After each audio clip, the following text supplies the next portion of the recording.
Ukraine's president has turned heads on his first U.S. visit since Donald Trump was elected president last November.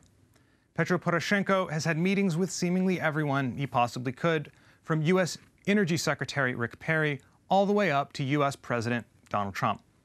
And he's had a sit-down interview on the cable news network Fox News. But scheduling lots of meetings isn't really new for any senior Ukrainian government official, nor is giving an interview on American television. What's interesting, though, is that President Poroshenko has gone out of his way to praise Trump at every turn. In that Fox News interview, Poroshenko called Trump a, quote, real leader and a charismatic person, comparing him to former U.S. President Ronald Reagan. Now, make no mistake, for an American conservative politician, that's a massive compliment. From outside, this looks like a specific diplomatic strategy, and it makes sense. American media have long reported that the best way to get Donald Trump to pay attention is to shower him with praise. But the price for that strategy is terrible political optics. President Poroshenko might come off to some looking like one of Trump's presidential campaign surrogates.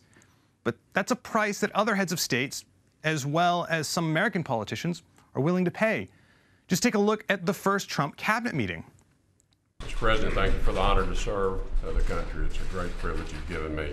I want to thank you for getting this country moving again and also working again. Of course, some of America's European allies have taken a completely different approach. For example, French President Emmanuel Macron, his public statements and interactions with Trump have been seen as trolling the American president. Several European leaders seem to have a disapproving view of Trump, with criticism spiking after the U.S. president withdrew from the Paris Climate Accords, an agreement, by the way, that Ukraine is part of. But unfortunately, Ukraine isn't France or Germany, and President Poroshenko would be the first to admit it. Scoffing at Donald Trump doesn't really seem like an option when a major UK newspaper can't even get your job title right. And it likely won't take long to see if President Poroshenko's strategy of feeding into the U.S. president's ego is going to pay off for Ukraine. And it'll be interesting to see if Donald Trump begins to speak more publicly about the situation in Ukraine, something he's been reluctant to do until now.